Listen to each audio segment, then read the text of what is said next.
makes you so sick at heart that you can't take part. You can't even passively take part. Another outbreak of violence between Israel and Palestinians began a few weeks ago following protests over planned evictions of Palestinian homes in an East Jerusalem neighborhood, which later escalated into Israeli security forces storming the Al-Aqsa Mosque, Hamas firing rockets at Israel, and Israel responding with retaliatory airstrikes in the Gaza Strip, which have left around 200 people dead, including over 50 children, and widespread destruction, including the bombing of the local headquarters of Al Jazeera and the Associated Press. What has been most different about this outbreak of violence is the reaction of the media, both the mainstream Western networks as well as social media. In contrast to the near unequivocal support for Israel and the framing of the conflict as one of Israel's right to self-defense against Palestinian terrorism, this time around we've seen unprecedented criticism of the Israeli narrative. Terms such as apartheid state and ethnic cleansing are now commonly used to describe the Israeli occupation of Palestinian territory, something which would have been unheard of just a few years earlier, especially coming from mainstream outlets such as MSNBC. Social media has also helped debunk the Israeli narrative by showing incidents such as a march by far-right Israelis chanting "Death to Arabs," or even Israeli public officials like the deputy mayor of Jerusalem, who was caught on camera telling a Palestinian activist that he deserved a bullet in the head. Quite simply put, the pro-Israeli PR machine, particularly that in the US, is no longer capable of justifying the actions of the Israeli state and whitewash its barbaric occupation of Palestinian territory, which currently has no equal in any part of the world. In this video, we're going to look at an interview given by Iain Dale of the LBC to the Israeli ambassador to the United Kingdom, and we will debunk all the falsehoods and all the outright lies that are part of this narrative. Why did I choose this particular video? Because it's long enough that it discusses almost all the major talking points of the Israeli-Palestinian conflict. Since this is a long interview, I'll add chapters, so if you don't want to listen to it all, you can jump into the sections that you're interested in. I will also slightly increase the playback speed of the video to reduce the length, as well as make various cuts corresponding to the commercial breaks in the original video. But I assure you that the entirety of the conversation will be discussed. So sit back, enjoy, or just listen to it in the background. There's no need to actually watch it. And hopefully this video will help you understand the real nature of this conflict and why it's completely one-sided. So without further ado, let's watch the video. It feels like Groundhog Day to me, that we've been here before over the last few years, that you have one side doing something, the other side reacting, then the other side reacting, and the violence gets worse and worse on both sides. But this is a little different, isn't it? There's a lot of street violence going on now. Now, in your own words, how do you think this started? Well, I think that it's actually very easy to explain. What happened here is that Israel is being attacked by a radical terror organization named Hamas. Britain is recognizing Hamas as a terror organization. The United States is recognizing Hamas as a terror organization, and it sits on Israel's border. Okay, so first talking point is always frame this as Israel being a victim of Palestinian terrorism. In this case, start the ongoing conflict from the point that Hamas launched the first rockets, and do not discuss anything that happened before that may have caused this reaction. And the trigger for this conflict really was the planned evictions in East Jerusalem of Palestinian homes. And these protests had been going on for various weeks before Hamas launched its first rocket, and they'd been getting more and more intense and more violent. So violent, in fact, that a Jewish member of the Knesset was actually beaten by police, by Israeli police, because he joined the protests in this neighborhood, the Sheikh Jarrah neighborhood. And you can see, this happened April 9th. So this is over a month ago, weeks before the first rockets were fired. So she fails completely to discuss this origin story of the crisis, which makes it very convenient, because now it just feels like Israel is reacting to Palestinian violence, which is not the case. And also, while yes, Hamas is a terrorist organization and has links to militant groups, it's also the government. They are part of the government of the state of Palestine. And this has never been an impediment for countries to negotiate peace agreements. The PLO was a terrorist organization as well. And yet, ultimately, negotiations for peace began with the PLO in power, with Arafat in power.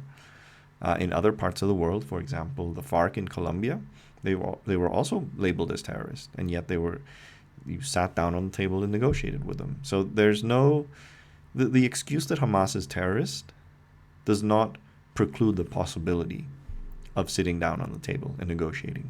And if Israel just uses that excuse that, oh, they're terrorists, so I'm not going to negotiate with you unless you change your government, that's basically finding excuses to not look for peace. Now, so far, there was a competition between Hamas and the Palestinian Authority, who's the leader of the Palestinian people. And they've been divided between Gaza and Judea and Samaria, what is called here the West Bank. And I can tell you that a political decision of the leader of the Palestinian Authority, Abu Mazen, to cancel Palestinian election that they didn't take for the last 10 years, made Hamas being really upset about that because they wanted to take control on the Palestinian people leadership. And they made a decision to create those provocations in Jerusalem in order to achieve power and in order to take over the leadership of the Palestinian population. So, by the way, the reason that there have not been elections, or that they were postponed because they were supposed to be held earlier this year, was because Israel denied the right of Palestinians in East Jerusalem to vote in that election. That's the reason why they canceled it. So just to be absolutely clear, again, something that she's not going to mention. So your ability to vote depends on a foreign state allowing you to, because that foreign state does not recognize East Jerusalem as being part of your own territory where you would have the right to vote for your own leaders. So take that into account. She's not going to mention it. All I can tell you is that the Israelis shouldn't pay the price for this debate in the Palestinian leadership. That is, one of its ingredients is a radical terror organization that wants basically to have replaced a democratic country like Israel in Islamic State. Now, the other talking point is that the reason that Hamas attacks Israel or these kinds of aggressive actions taken by Palestinians happens is because it's all part of politics, for Hamas to stay in power or whatever excuse you want to give, which actually I don't disagree with entirely. I do think that Hamas does resort to violence in order to stay in power. But then she seems to present this as Israel not being capable of doing the exact same thing. Because one could easily argue that Netanyahu, who doesn't have a government right now, could be using this to raise support for himself. So why is the actions of the Palestinians framed in this argument of they're doing it because of politics? But what Israel does, that's never political. And it, in a sense, it dehumanizes the Palestinian behavior, because it basically presents Israel, and she said it. It's like, well, Israel, it's a democracy. Well, democracies also operate on the principles of political power, and I mean the U.S. has done this plenty of times. Acted aggressively in the foreign policy sphere just before an election. So this is not unique to Palestinians, and a constant way that the pro-Israeli crowd frames this debate is describing behavior on the Palestinian side that they seem to deny that their own country, Israel, or the U.S. by extension, also behaves in. In terms of what's happened over the last few days, surely this has been provoked by two things. First of all, the forced evictions in Sheikh al-Jarrah, and second of all, the entry of Israeli armed forces into the Al-Aqsa Mosque. That is what's provoked people, isn't it? This is the misperception. The Sheikh Jarrah is a case in court. It's been going on for years. So it's not like it started today or it started last year. It's not anything immediate. This is something that is debating in court. We need to make the courts to make a decision. People have... So, I'm not going to discuss this right now because later in the interview there's a audience question that also brings this up. But the other talking point is that she's going to consistently frame the evictions issue as sort of a court decision that is exogenous to politics, as if courts were not part of the state apparatus, which is ridiculous. I mean, the courts may not be part of the government in a democracy where you have separation of powers, but the fact is they still must obey legislation. They must interpret legislation.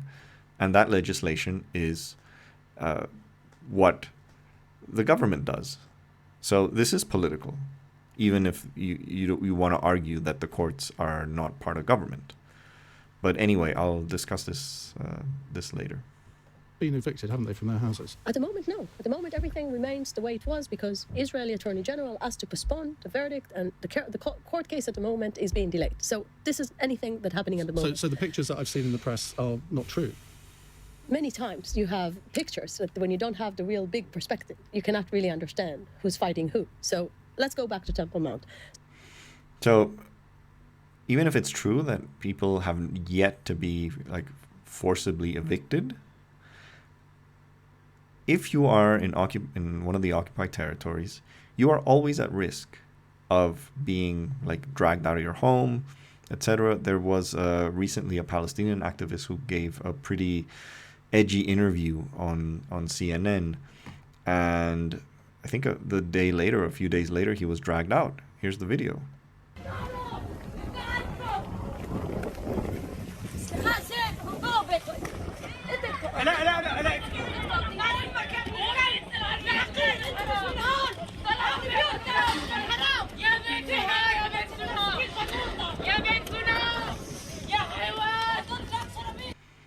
So that can happen to anyone in any part of the occupied West Bank, especially if they criticize Israel in any way.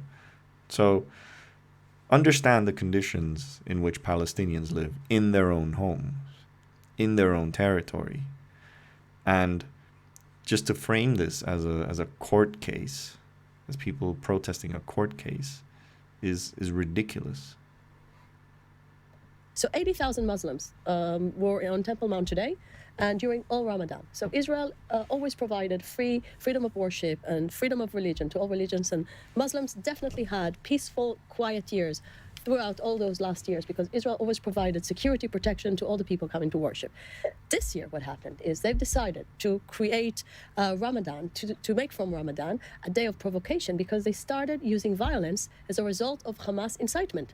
And what we've seen is young people piling rocks in Temple Mount, piling explosive products like Molotov bottles in order to throw them on people that were just innocent praying in the Western Wall, which is a Jewish important holy site of prayer.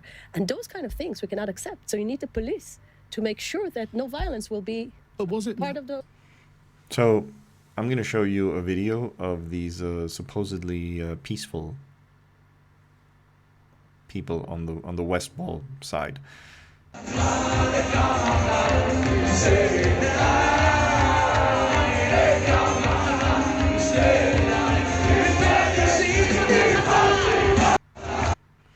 So that's after the storming of the Al-Aqsa Mosque. What you see, the flames in the background were some trees. I think initially it was reported that the mosque was on fire. Thankfully it wasn't. But there you have a mob of far-right Israelis apparently chanting an I don't know if it's an anti-Palestinian or just anti-Arab in general song. And apparently one of the lyrics of that song that they're chanting is, "Your names will be erased." So does this echo in some way for example, the Charlottesville rally, which ironically was highly anti-Semitic? You had people chanting Jews will not replace us. I mean, this is what makes this new outbreak of violence so difficult to justify on the Israeli side, because you have videos of far-right Israelis saying things that for a long time Israel denied that its people thought that way, because they were the liberal democracy of the Middle East. And now you have far-right protesters openly chanting racist slogans. And somehow, again, going back to this framing that she wants to give, that it's always the Palestinians who are, chanting death to Jews or death to Israel, whatever, and behaving aggressively and voting for terrorists. And yet somehow you frame it in a way that you make it seem incapable that your own side does this. And now we have evidence that it does. And there have been marches where far-right Israelis chant death to Arabs. You see these people chanting when, I mean, maybe a lot of them thought that the mosque was on fire. I would not be surprised that they're like happy because the mosque is on fire. And do you remember back after 9/11, how much Islamophobia was rallied by this idea that, oh, people in Gaza were like jumping on rooftops, celebrating that the Twin Towers had been destroyed. You heard this all the time from the Islamophobic crowd. So apply the same logic. What does it say about a society that this kind of behavior is normalized? And it's not a surprise that there's a huge amount of far-right racism in Israel nowadays, normalized by the Netanyahu regime. And again, this double standard in that, like, oh, Palestinians voted for a terrorist government, as if this was like, desperate people vote for extremist parties. That's a fact. The West is not alien to this idea. And this is also maybe a reason why these narratives are so difficult to swallow, because perhaps in 2014, you could have argued that there was something unique about Palestinians that vote for terrorists. And yet, in the years since then, we've had, an outright fascist, racist, sexist be voted as US president. I'm talking about Donald Trump, of course. And you also have a nationalist populist with a record of written racism in his former roles as newspaper editor, Boris Johnson. So this happens in these supposedly civilized, liberal Western societies, but that doesn't count. That's not a reflection of their mentality, of their sort of barbarism. But when desperate Palestinians who are living under an occupation, a brutal occupation, vote for a group like Hamas because Hamas promises things that other parties will not dare promise, that's irrational. That's like some evidence of your own barbarism. That's ridiculous. That's absolutely ridiculous. Was it The holy really place. necessary for Israeli soldiers to go into the Al-Aqsa Mosque, let off stun bombs on the day before Eid? Was that really necessary? It was, first of all, it was the police. It was the police. Right, police, whoever. But if it had been the other way around, and people had gone into synagogues. So let me ask you a question. Let's say on a holy place in Britain, either a mosque or a church, you know that there are people who want to use violence with violent tools. Would you just let them to act in violence, or would you send the police? What evidence was there that there were these Molotov bombs or whatever inside the mosque? What evidence do you have for that? Oh, we have videos. Everything is documented. Actually, even, I don't know if on LBC I can say it was on BBC, but everything is documented and was broadcast all around. We have the videos. Everything is in social media and on regular television. You can see everything. You can see the violence that was really being, created on the ground. That was. So I actually Googled sort of photos of Molotov cocktails or things like that at the Al-Aqsa Mosque. I found nothing. So maybe I'm wrong. Maybe I didn't search the right way, but I did not find anything of what she's saying supposedly happened. And if it did happen and it was documented, it's clearly not being shared. So correct me if I'm wrong, please. Hurting Jewish innocent people. There is a school of thought that thinks it quite suits Mr. Netanyahu and it suits Hamas for this to be happening, because we all know that there is no formal Israeli government at the moment, and Mr. Netanyahu is trying to form one. For him to be the tough guy, to talk tough, it maybe gets people back on side who were maybe drifting away. I see Mr. Bennett today has come back on side to Netanyahu. And for Hamas, it suits them for every once in a while to have a conflict, to let the rockets off, because it bolsters their support within Gaza. It gives them a reason for being, almost. Now, that may be a cynical way of looking at it, but when it suits both sides for this to happen, you can kind of understand how it's come about. So That's exactly what I just mentioned. Like, he's framing it on the both sides. You know, he's framing it as both sides are using this for politics, and it's clear that they are. And I really want to mention, like, I'm not a huge fan of Iain Dale, to be honest. I think he's conservative. I don't really agree with a lot of his political positions. But one of the reasons why I wanted to show this video, and especially for anyone in the US who's watching, is there is a far higher willingness to challenge this pro-Israeli narrative, even by conservatives in the UK, than you would have in the US. Like, you would never hear this from Fox News. So it's a complete different scale of.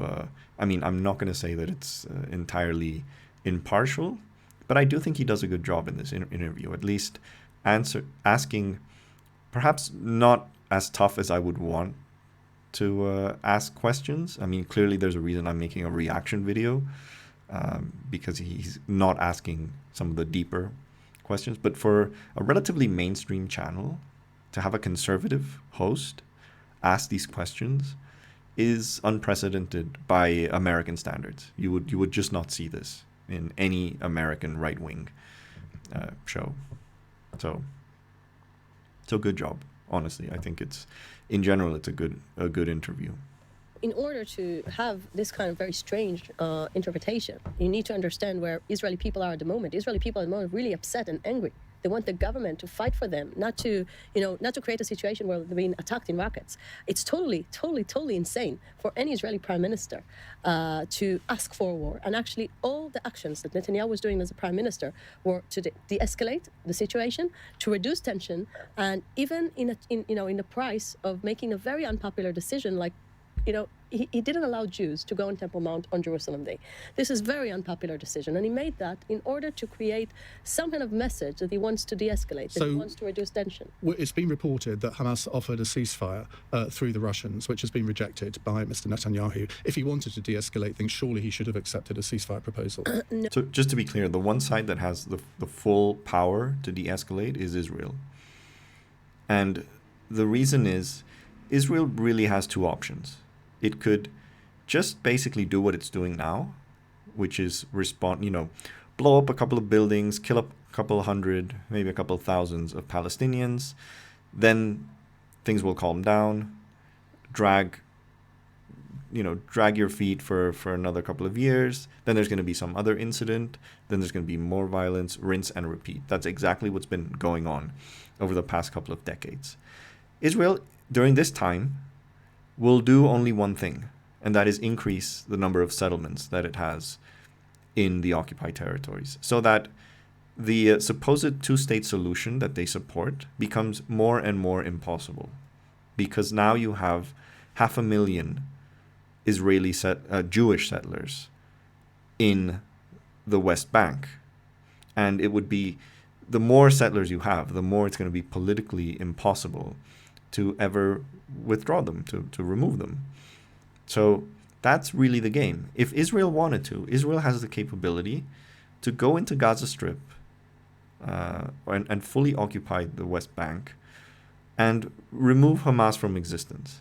It could do this. So why doesn't it do this? If Hamas is really that huge existential threat to Israel, why doesn't it do it? Why doesn't it ban? I mean, it has the capacity of banning Hamas as a political organization. Why doesn't it do it? Because it doesn't want to. Because suddenly that excuse now that they have for not pursuing peace, which is, the Palestinians have a terrorist government, that doesn't apply. If tomorrow Palestinians voted for a sort of moderate government, with Hamas having no influence in it whatsoever, now they suddenly don't have an excuse, and that's what they don't want to have. So it's convenient for them for Hamas to exist, and for every so often Hamas fires its rockets, etc., and you have this game being played endlessly over and over and over, because Israel really doesn't want peace, or rather it doesn't want a two-state solution. It wants to continue the existing status quo of having the Palestinian people under perpetual occupation and oppression. That's what they want. So don't buy into this. No, because Hamas at the moment doesn't say that it doesn't want to fire on Israel because it still has the arsenal, still has the capabilities. So what we will have as a result is Hamas will say, okay, stop now, and 2 weeks from now we'll be under attack again. So Israel is not interested in things that are not sustainable. And we would like to have a sustainable solution to the fact that our cities are under attack. Over 1,000 rockets and 80% of our population, millions of people being in shelters, including my own family. Those are kind of things we cannot accept and no other country would accept. So earlier she said that there were periods of calm. So what did Israel do during this time? Nothing. They didn't move towards peace. They built more settlements. So this is like the goalpost will always shift in what Israel demands of Palestinians to do. So they'll say, oh, we can't have peace while you're firing rockets. And then they'll stop firing the rockets. And then they'll say, well, until you stop firing for, I don't know, X amount of time. They've never said how much time they need as proof that no more rockets are going to be fired. And you'll never get to that point where you'll convince them that, oh, there'll never be more rockets. So if you're Hamas, you see through this bullshit. You know that whether you fire rockets or you don't fire rockets, it's still the same. There won't be any change in the type of negotiation you'll expect from your opponent. So why change the way you're behaving now? This is all just perfectly rational. Why did the IDF pinpoint a tower block in Gaza, which housed media organizations yesterday, and the whole tower block was destroyed? In general, the way we work in Gaza is we always target military targets. We never target civilians, never. Many people think, like when they see those buildings going down, that it has civilian population inside. They're all empty because... Well, they're not empty because that had lots of media organizations. Now, there may have been a warning and the people may have been able to escape. But why attack a block full of media organizations? Oh, it's very simple, because this is the problem with a terror organization. They've been hiding behind children, women, schools, hospitals, media organizations. But that's an argument to attack any building. No, I'm saying again, the fact that we're attacking a building is because we have information that there is military capabilities of Hamas there. So for the record, the U.S. Secretary of State himself has said that there is no evidence that there were any Hamas operations from that building. And let's be honest, why you're bombing a media building. You're bombing a media building so that the media can't report what's happening on the ground. Because the biggest negative impact on the Israeli PR machine is videos of like Palestinians with their legs blown off, of like children being pulled out dead from the rubble. That is the single greatest enemy that Israel has, more than any rocket fired by Hamas. So what happens when you bomb a media building? Yeah, you give them an hour warning so that they can leave, but you still blow up pretty much all their equipment, because in 1 hour you can't really evacuate. You can't do your job. Just think about your office. If someone bombed your office and just gave you an hour warning, you would lose everything that you need to do your job. So it's not a coincidence that they're bombing media organizations. And you got to be kidding me that there's been no evidence whatsoever. Like Al Jazeera and AP during all this period never saw Hamas operatives in that building. Never reported on this. I mean, you gotta be kidding me. And also, think about, like, I'm pretty sure that Hamas probably has, like, there's more valuable Hamas targets. And this was one of the first buildings that were bombed.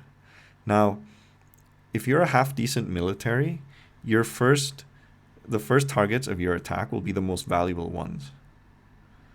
Is it therefore not a slight coincidence that you bombed, one of your first bombings was in the headquarters of 2 major media organizations? I mean, are you going to justify that even if Hamas was operating in that building, that was such a critical node to Palestinian military, Hamas military capability, that it had to be bombed first? Come on. You're an idiot if you believe this, honestly. If you see that civilians are involved. It's just because Hamas is using those civilian facilities in order to hide behind and using those people as human shields. Now, the human shields argument, which also comes up all the time, the population density of Gaza is similar to London's. So if you were fighting a war and you had to attack London for whatever reason, you would find it very, very difficult to avoid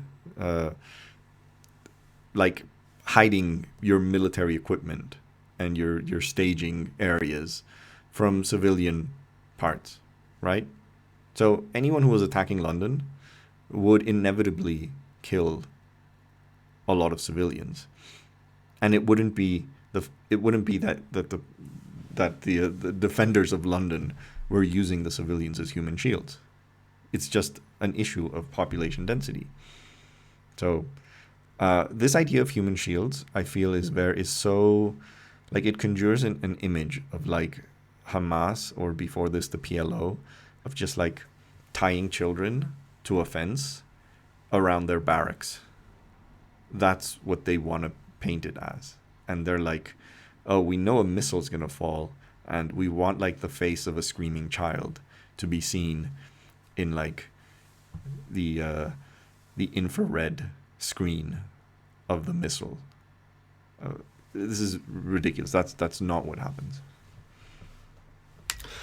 The Public Security Minister, Amir Ohana, is reported in The Guardian today as to appearing to encourage mob violence. Their words, not mine. They say that he called for the release of a Jewish man arrested in connection with the fatal shooting of an Arab man in the city of Lod after a synagogue and other Jewish property was torched. He said, without providing evidence that the shooter, quotes, acted in self-defence, he added that law-abiding citizens carrying weapons were an aid to authorities. I mean, that is encouraging mob rule, isn't it? Basically encouraging ordinary citizens to carry weapons.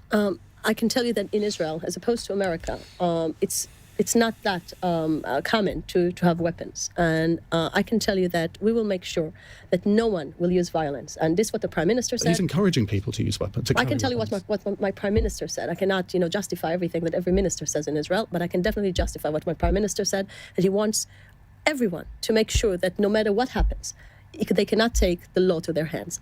I mean, for Christ's sake, you can't even prevent your own lawmakers from getting beat up by security forces. How on earth are you going to guarantee like the security of normal people from mobs? That's a lawmaker, a Jewish lawmaker, no less, with like a ripped shirt, and he has to wear an eye patch because he got beat up. You can't offer protection for him, a member of the Knesset. How are you going to provide security for normal like people, especially if they're Arab, Israeli Arabs, or Palestinians? And this is what the Prime Minister delivered as a message, and I can repeat on that. We have police. This is their duty to make sure that law and order will be back. And at the moment, some of our cities, unfortunately, were attacked by some Arab people that have decided to create vandalism and brutal things that we used to see in Europe many years ago, and we're not interested to see in Israel. Final question. Okay, this is really fucking disgusting, and I'll tell you why. So one of the common arguments against anti-Semitism, part of the recognized definition of anti-Semitism, is that you should not make any comparisons of Israeli policy with anything that the Nazis did, even if they actually are broadly similar. Now, I actually agree with this, and I'll tell you why. Because there's very few things that the Nazis did that are unique to the Nazis, and that would be like, the death camps, the Holocaust. And no one, by any stretch of the imagination, is suggesting that Israel is doing anything similar to that. So anything less than that, so for example, if you want to compare the state of Palestinians in the occupied territories as being like a giant ghetto, ghettoization, and the Germans had ghettos where they put Jews. I still think that comparison is slightly past the threshold of inappropriate, because the Nazis weren't the only ones who had ghettos. And certainly Jews throughout history have been put in ghettos by other countries. So you don't have to use the example of the Nazis. So I agree with that. But then it would seem to me that the fair thing is that you're also not going to compare what the other side does to what the Nazis did. Because now that becomes very, very sneaky. You have the ability to tarnish your opponent with comparing their actions to those of the most despicable regime in human history. But you're immune from that. That's really disgusting. And there have also been cases, documented cases, of Israeli Arab and Palestinian shops being looted or vandalized, rather. So the similarities are there on both sides. And if anyone had made that same comment that she just made, comparing Israeli violence to Palestinian shop owners, comparing that to what happened to Jews in Europe, they would be immediately branded as anti-Semitic. So it works both ways. You know, you can't weaponize one analogy against your opponent, but then demand that they don't use it against you. So let's just, for the record, I think this is a practice we should all do when we're discussing a very heated issue like this. Just don't make Nazi comparisons, period. No matter what side you are. Because everything the Nazis did, someone else also did. And you can use that as an example. Question for me before we come to calls. You're on Twitter. You see the accusations against Israel. That the common theme nowadays seems to be that it's a state that indulges in ethnic cleansing and is an apartheid state.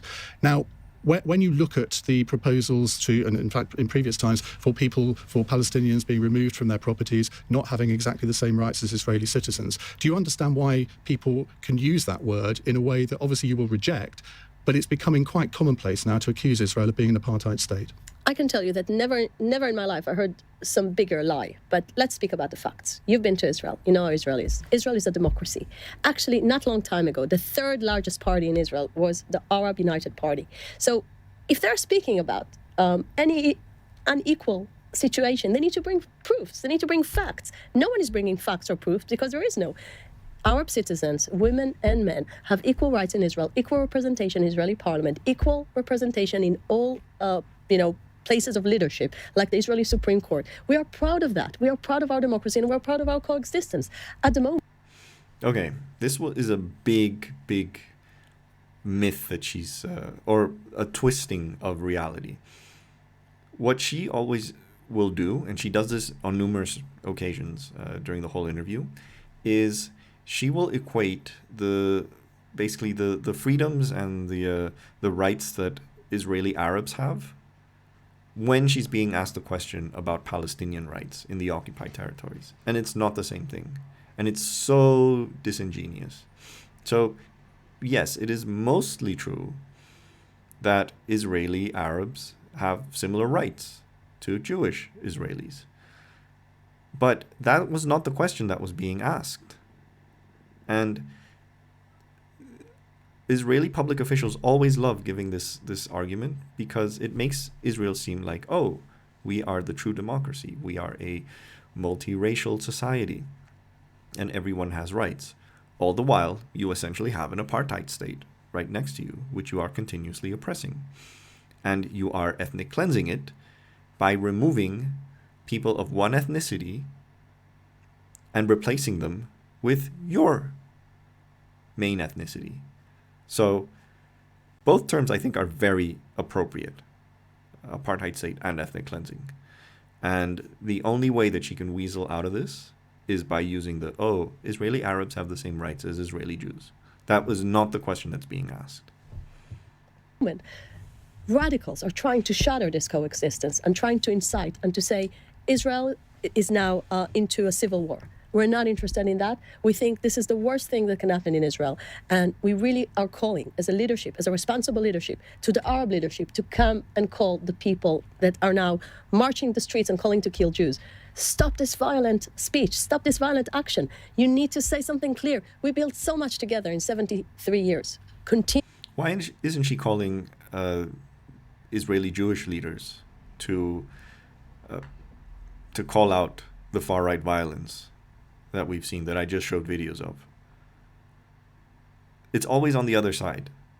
And it's the classic again, this going back to the definitions of anti-Semitism, one of which is you should not expect a Jewish person anywhere in the world to be held accountable for the actions of the Israeli state. And I fully agree with that.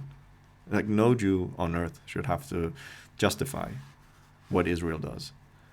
For the same reason that no Muslim on earth needs to condemn any expression of Muslim violence or Muslim terrorism. And you always saw that. Like, whenever there was a major terrorist attack committed by Muslims, like ISIS or Al-Qaeda or whatever, you would always hear from the fucking right-wingers, all Muslims must condemn this. And if you were, if you were a Muslim and you didn't condemn this, then by definition, you were in favor of it.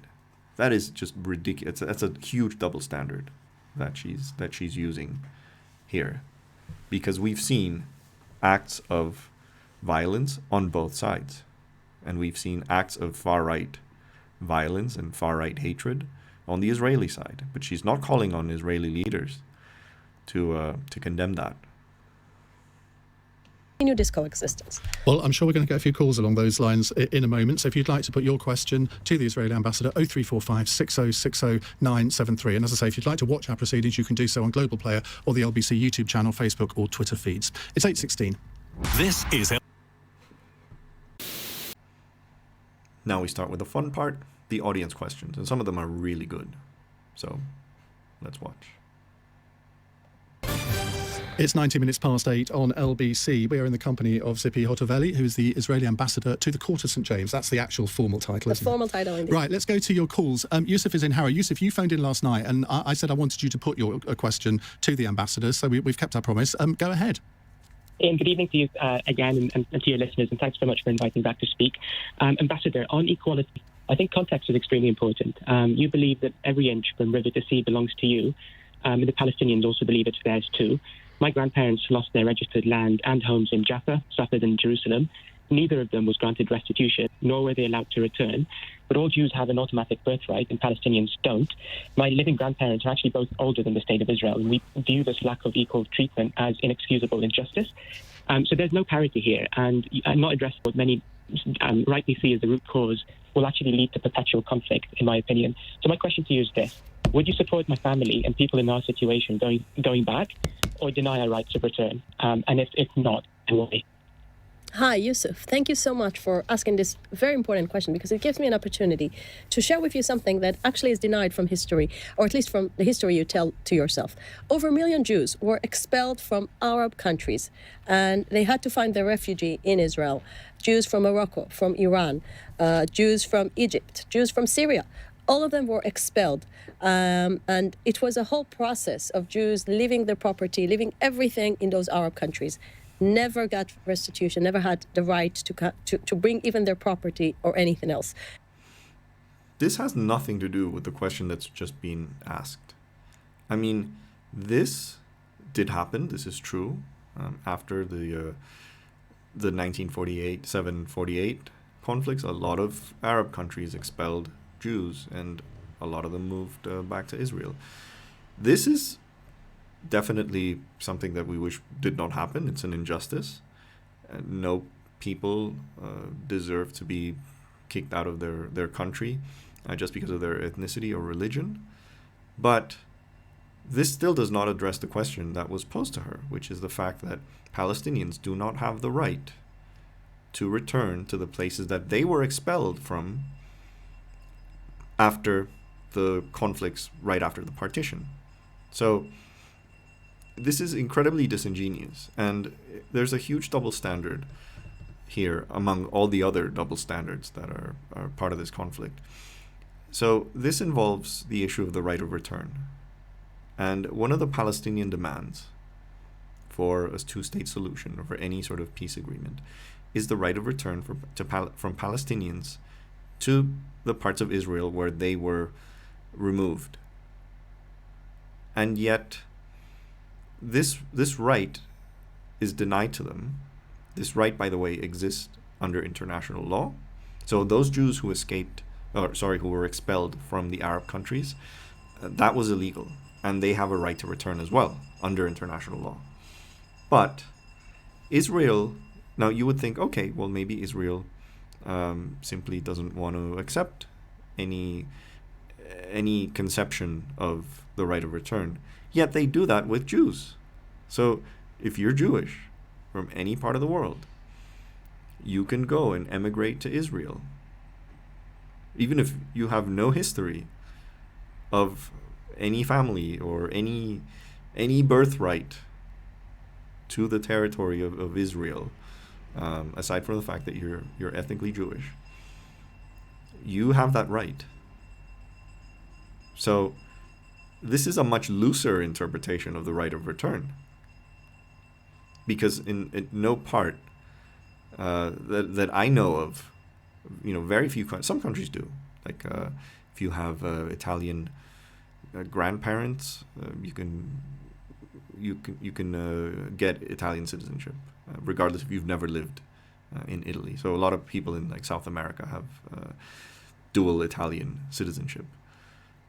But you've clearly set a standard that you're not applying to someone else. You're setting a standard where Jews can go to Israel, but Palestinians cannot go back to Israel, even when they might have a more direct and more recent claim on land in Israel than any Jew who's never lived in Israel and who hasn't lived for thousands of years, who has no descendants from Israel for thousands of years.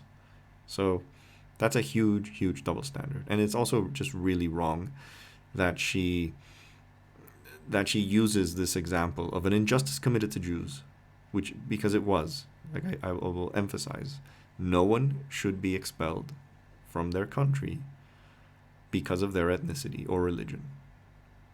And she's basically using one injustice to justify another. This was a result of a war. I want to go back to the reason why we got to the point where Israelis and Palestinians were in this, I would say, clash. The UN resolution, the very famous one, as you know, made a decision about having an Arab state next to a Jewish state. The Jews said, yes, please, let's live together, state by state. Between the Jordan River and the Mediterranean, we can live together. As you know, the Arabs, you can call them the Palestinians, they refused to accept that idea and started a cruel war. Well, 10% of the Jewish population was killed, brutally killed. But that is factually incorrect. About 1% of the Jewish population at the time in Israel, or rather what was the Palestinian mandate during that conflict, died. Not 10%. That is just factually wrong. The other thing that she's failing to account for is the fact that there was already... So before this is a common myth that, Israel was created because of a UN mandate, and immediately after the Arabs didn't like that and invaded Israel. And there's no mention of the fact that there was already an ongoing conflict in those territories between Arabs, and Palestinian militants and Jewish Zionist militants who wanted more territory, who have always seen the territory of Palestine as belonging to them. And so this preceded the actual war, the shooting war that happened between Israel and some of its Arab states when they got involved. After which, Israel took much more land than what had originally been awarded to it. And it doesn't matter if, let's just grant for a moment that Israel was attacked, unprovoked, by its neighbors. And the fact that Israel won that war still does not give Israel the legal right under international law to take over more territory. That's not how things work. Taking territory as a result of war is illegal, period. Had the Arabs won that war and taken over a bigger chunk of what was assigned to Israel, that would also be illegal. So this is just, the outright lies that are being given right now is astounding, especially the 10% figure. I mean, losing 10% of your population is something that very few societies over the history of humanity have suffered in a conflict, especially what was a relatively, it wasn't in the scale of other Arab-Israeli wars that happened later. But it was not 10%. You can Google this. Like, don't just take these statements as at face value, and then repeat them endlessly. We can't go back into the whole history No, of I'm this just dispute. explaining why this idea is not based on any other case study in the world. A million Jews were expelled, and they weren't allowed either to get property or any rights. That's a good reason, though, for you to understand the Palestinian case, though, surely. If Jews were expelled from lands which they regarded as their own, the Palestinians have been expelled from land that they regard as their own, surely there has to be a degree of mutual understanding there. No, because you cannot, fix the mistakes that our people made throughout history, because the State of Israel was established, and as you know, there are equal rights to any Arab in Israel. And if there we go again, same talking point. It's ridiculous. I think, by the way, that was a very good question that Iain Dale posed, because it fundamentally shows the hypocrisy of, like, showing the injustice committed to Jews when the exact same thing is being done to the Palestinians, and there's absolutely no empathy whatsoever for that. Property rights, What? Not property rights. Of course, property rights. Come on. I mean, half of the country belongs to Arab families in the Galilee, in Haifa, in Jerusalem. What are you talking about? If you're an Arab, you can have a Jewish property wherever you want. Of course, yes, you can, but look at what's happened in some of the settlements where Palestinians, Arabs, have been displaced. This is a total misunderstanding of the legal case. There are certain legal cases about Jewish population that had rights, legal rights on the property. It's a whole legal debate.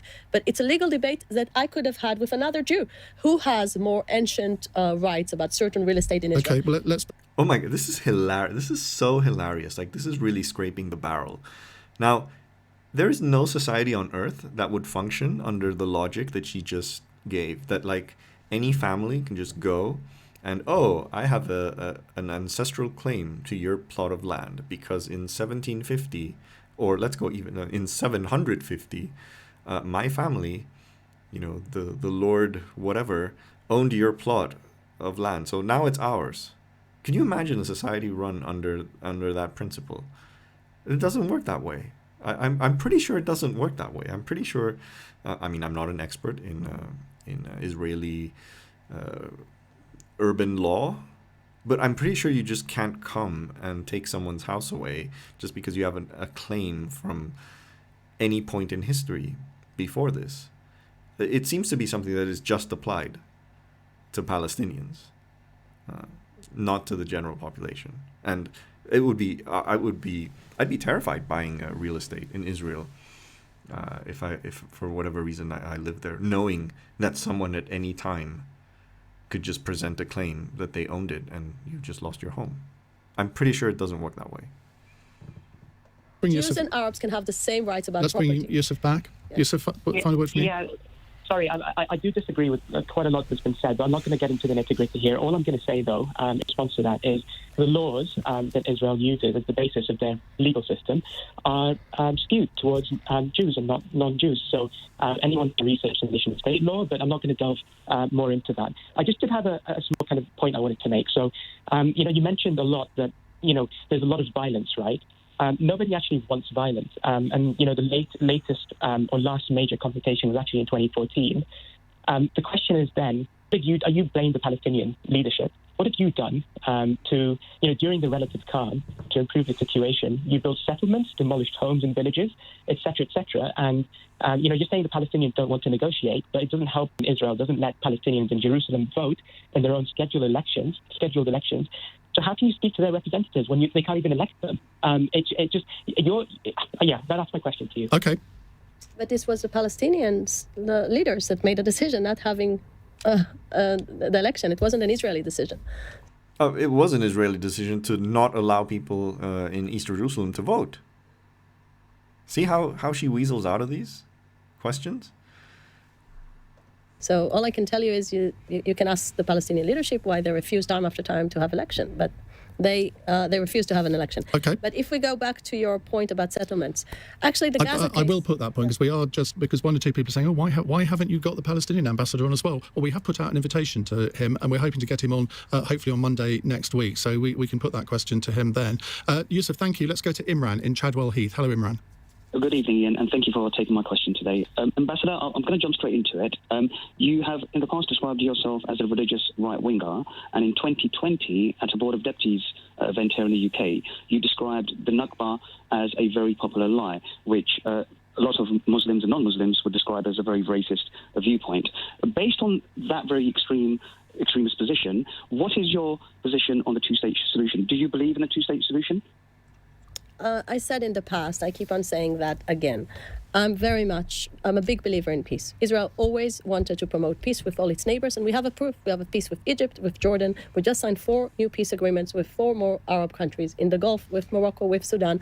We are very much proud of the fact that Israel always seeks peace and wants to have a peace. But in order to achieve peace, you need to have direct negotiation. So what happened in the last few years is that the Palestinians refused basically time after time to accept the two-state solution. Every time they've been offered in different formulas of the international community, being involved by Americans, Tony Blair, a British Prime Minister, was involved. Any formula that was on the table around a two-state solution failed. They always said no. 6 Israeli... So I'm going to show a video at the end of this one that debunks all of this. So I'm not going to get into detail because I would be repeating what is said in that video. So stay tuned to the end. You'll see this being completely thorough. This idea that it's always been Israel that has been eager to make peace and the Palestinians have always said no or rejected. We'll see a video debunking this. Prime Ministers offered that. All leadership, all different leaders Palestinians had during this time. But what's your view? He's asking about... My view, because it didn't work, it's about time for us to rethink. So you think the two-state solution is dead? It's failed. Dead. Failed, and the Palestinians never accepted it. They never were really interested in this solution. And I think we need to rethink on a new solutions, creative one, pragmatic one, realistic ones, because we really need to have coexistence between the Jordan River and the Mediterranean. So do you think there should be one single state? Look, I'm an ambassador. I can only speak on behalf of the policy of my government. When I'm describing that it failed, this is basic, description of the history. But if I'm looking at the future, I'm very much open to creative solutions, any kind of creative solutions, anything that will stop bloodshed, will make us live together, have prosperous economy that will be combined like we have in some areas of Judea and Samaria. I'll be more than happy to see Palestinians living next to Jews, happily living together like we had in many Israeli cities. And you have no idea. This is such a cop-out, by the way. Well, at least she's honest that she doesn't think that the two-state solution is viable, which I honestly don't think so either. I think there's just too many Israeli settlements already for this to be any kind of feasible concession by any Israeli government that they're going to remove those settlements, or that Palestinians will accept the loss of that land, which they don't have to, because here's a fact. The borders that are recognized by international law are the ones that preceded the 1967 war, the 6-Day War. Anything that is any territorial settlement beyond those borders is illegal by international law. The occupation itself is illegal by international law. So there is no reason that Palestinians should be forced to accept this and forced to concede. So, as we'll see in this video that I'm going to show at the end, Palestinians have always been forced to concede more than they should by international law. And then Israel acts like they offered peace. And the goalposts just keep shifting and shifting and shifting. So, don't buy into this in any way. It's just absolutely wrong. And Look how this degenerates. So here's a map of Trump's vision for peace. That is basically, just breadcrumbs. This is the supposed Palestinian state that would be permitted under this plan. And this is basically just accepting the status quo, with a few bells and whistles here and there. Here's a map published by the UN. Here's a map of the occupied territories. And basically only that which is shaded in beige is currently controlled by Palestinian Authority. Everything else is controlled by Israel. And you can see major roads are controlled by Israel. They're blocked to Palestinian traffic. So basically what this creates is just a bunch of enclaves that you can't really have a functioning economy when all of these are basically shut off to each other. And all the blue parts are those parts controlled by Israel. So pretty much, like half of the West Bank? And the red bits are settlements. So they're everywhere. Jewish settlements. So they're everywhere. How do you revert to the pre-1967 borders without removing all these people? That's the main impediment to the two-state solution. It's a deliberate policy by the Israeli government to continue settling the West Bank so that the two-state solution becomes more and more and more impossible to achieve, more unacceptable for any Israeli political party to accept the fallout for removing 500,000 settlers. That's really the issue here. How much I'm sad to see those sites from Israeli cities that for many years were a symbol of coexistence, like Lod and Haifa. And I would like to see a better future for our children. Imran, that wasn't the question that you told us you were going to put. Would you like to put the one that you told us you were going to put? Sure. Well, the ambassador did partially answer it, and I'll get the gist of her answer, which is that the Israeli government doesn't want to accept the ceasefire offered by the Palestinians through the Russian diplomats, and I think that's a big shame. Does she agree with the War Minister's comments, Benny Gantz, that there is no plan to end the ceasefire and that this is going to be an ongoing process, ongoing conflict? Well, I'm saying again, what we want is that our people, the Israeli people, will go to work, kids will go to school with not having this fear and this threat of rockets being thrown on Israel, being fired on Israel. Once we will get to the point where the military infrastructure won't allow Hamas to launch rockets on our cities, we will stop. Because if Hamas would have stopped firing, we would have stopped firing. But look at today. They keep on firing and targeting kids, targeting schools, targeting kindergartens. Just 2 days ago, there was a rocket that hit school, elementary school. Hundreds of kids could have died. The only reason they didn't is because we didn't allow them to go to school because this is an argument. This is an argument for perpetual conflict, isn't it, though? Because if there isn't a ceasefire, and we hear that plans are being drawn up for a ground invasion of Gaza, I mean, who knows whether that they will be taken seriously by the government, but they are apparently being drawn up. I mean, that would be really ratcheting everything up, and there would be thousands and thousands of deaths, and Israel would be held responsible for that. I'm saying it. No, I'll just repeat what I already said. It is, if Israel really wanted to destroy Hamas, they would do it. They have the military capability of doing it.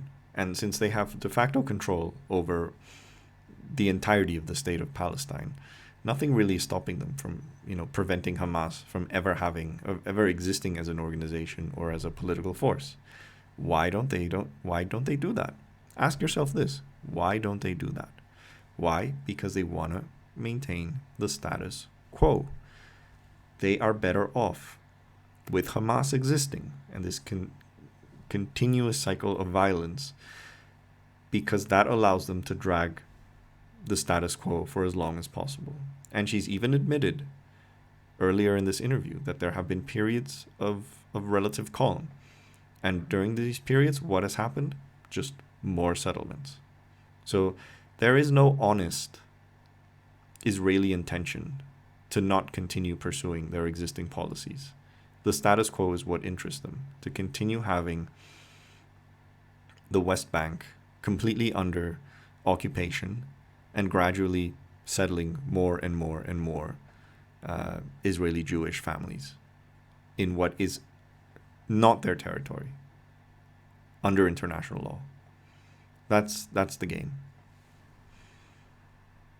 Again, we are not interested in war. We're not interested, of getting into this circle of attacks going on from Hamas. But in order to be in this point where we can be safe, we need to see Hamas military capabilities not being in action. And at the moment, all the solutions are being on the table are not real solutions. They are just plasters for deeper problem. And we need to have the deeper solution to our people, because unless we will do that, Israeli people will be killed. We're not interested to having civilians. We just had this 6-year-old boy And again, as a mother of children, I can tell you every loss of a child and every human life is a tragedy. But you need to remember, if Hamas wouldn't have started this horrible attack of thousands of rockets, we wouldn't have been in this war. But obviously, the death of any... And the worst part of this is that like the status quo involves Israeli people dying as well. I mean, those rocket attacks generally are not very accurate. They will many of them will fall inside Palestinian territory. The other majority might be shot down or just blow up in an empty field. But they still kill people. And they still kill children. There have been Israeli children killed by rockets. So rather than look for a solution that could finally result in peace, they want to maintain the status quo, which means that those same Israeli lives don't matter to them. Like, that's the price to pay for the occupation. That's the price to pay for the status quo. That's really the disgusting aspect of it. That it's not only that they don't care about Palestinian lives, that should be really patently obvious, but it's that they don't really care about Israeli lives either.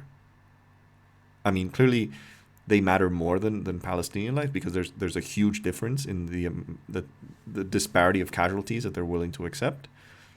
But there's still a minimum level of Israeli lives, Israeli Jewish lives, and Israeli Arabs, because the rockets don't discriminate the religion of anyone who's caught under them, that they're acceptable as long as the status quo can continue. That's disgusting. God, it is tragic. A 6-year-old Israeli boy, that is indeed a tragedy. But what about the 20 children in Gaza that have been killed over the past few days? I mean, don't they deserve a mention as well? Of course. I said every loss of every human life is a tragedy, but you need to understand that Hamas need to be blamed because many of those kids were killed from misfired rockets. Oh, by the way, you'll never hear her, ever. This is very, telling of her psychology and her ideology. She will never say outright, like, the death of a Palestinian is a tragedy. They will always say, like, it's basically the all lives matter argument. Tragedy that people die on both sides. But she will never, like, the words, the death of a Palestinian is a tragedy, will never come out of her mouth.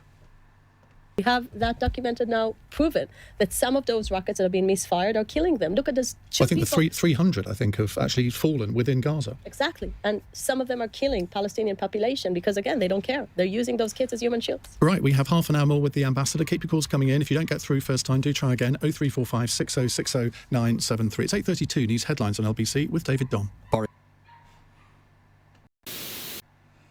Okay, now we have the next round of audience questions, including the first question, which is quite a softball. So let's listen. VC. It's 8:35. Let's go straight back to your calls. We're with the Israeli ambassador. Natasha is in Kensington. Hello, Natasha. Good evening. Madam Ambassador, I would like to know why you think it's not being reported that this latest round of violence is not some spontaneous escalation, but a planned escalation by Hamas as a result of internal Palestinian power struggles between Hamas, Islamic Jihad and Fatah. Hamas has been stockpiling missiles and rebuilding its terror network with Iranian backing since the last conflict in 2014. And of course, let's not forget the 37 rockets that were fired by Hamas on the 24th of April. Instead of responding then, Israeli politicians opted for restraint and, well, we all see where we are now.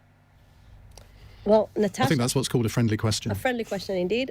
Natasha, first of all, I must tell you that I've been saying this on British media since I started making interviews about this very, very sad event that we are inside at the moment, this attack about Israel. But you're absolutely right. When the media is presenting it, they don't always do this framing. And it's really important to give this political background. The media, by and large, until this outbreak of violence, has been thoroughly pro-Israel in general. I mean, you have a couple of outlets like The Guardian who have always tried to give a Palestinian perspective, and you can say, broadly left-wing, broadly pro-Palestine. But the media in general has been very you can feel the discomfort historically of them assigning any kind of blame to Israel. So the media has always played into Israel's game, and I think what I said at the very beginning, that one of the differences between this and previous outbreaks of violence is just how this has changed, and how even outlets, I said MSNBC, because there have actually been some segments of MSNBC where they've openly called the Israeli occupation an apartheid. So things have changed, and clearly the pro-Israeli side doesn't like that. You're absolutely right about the fact that Israel didn't respond on the 40 rockets that were being fired on our cities. It was before our Independent Day, actually. How symbolic. So the truth is, this is part of our really big motivation to de-escalate. And we are doing sometimes things that are not being accepted by the Israeli people because they want us to respond whenever their life is in danger, and they're absolutely right. But it was the Israeli government really restraining itself and to saying to the Arab Palestinian leadership, we are here to be in quiet as long as you're not firing. But they continue firing, and this is the result. Do you think the British media is biased against Israel? Because a lot of Israel's critics in this country think that the whole of the media is within the control of the Israeli government. I'm sure they don't. Look, no, they genuinely do. British media is very famous for being critical to everyone, I think. This is part of your claim to fame, isn't it? You've been critical. I've been watching British media since I arrived. You've been critical to your own politicians. You've been critical... That's not entirely true. As someone who lives in Britain can attest, that is far from the case. Having said that, I definitely think that there is more willingness to challenge certain narratives than you see across the Atlantic. And I mentioned it already, of like one of the reasons I'm showing this video is because Iain Dale is conservative, and you would not see a lot of these questions and challenges from a conservative host in the US. As a journalist should be. About the Palestinian issue, I do think that this is our duty to bring the information. And about the framing, I think many times when we see Israel getting into this circle of war, the fact that the Palestinians at the moment are being controlled in a certain point in Gaza by a terror organization is not being emphasized. People are speaking about the fact that the poor people in Gaza Strip, and they forget to mention that their leadership is the one who's causing this whole problem, because they keep on fighting in Israel, even though there's zero settlements in Gaza. Israel made a very... It was almost a civil war in Israel when Arik Sharon decided to withdraw from the Gaza Strip, uproot 8,000 Jews, no settlements, just in order to achieve this peace and quiet as everyone promised him. So this is BS, because while it's true that Israel withdrew its settlements from the Gaza Strip and it was less than 8,000 people, here's what was going on elsewhere. So that's a chart of the growth in settlements over the course of since the 1960s, 70s. So we have it that in 2005 you had this withdrawal from the Gaza Strip, but do you see any change from like the total number of settlements? Like the net settlements were still growing. So it doesn't matter that you retired them from one part of the occupied territories. You were still growing them somewhere else. And she mentions that this was, politically very, very radical at the time. Can you imagine how much it would be, what would happen if they wanted to, or were forced, say, by whatever reason, to withdraw 500,000? It would be unacceptable. That's the whole point of why the two-state solution is impossible to achieve. Now, do we have, another good example, again, this framing of the Hamas regime, they're terrorists, and the Palestinians are governed by terrorists. What happened to Yitzhak Rabin after the Oslo Accords, which were hardly like massive concessions to the Palestinians? What happened to Rabin? He was murdered in 1995 by an Israeli far-right person, a student. So there you have the scale of, like, even a peace agreement or sort of a moving forward towards a peace agreement, as happened with Oslo, results in an Israeli prime minister being assassinated by someone from the far right, what do you think would happen if suddenly any Israeli government decided to withdraw 500 million people from the West Bank? I mean, that's the state of the mentality of a lot of people.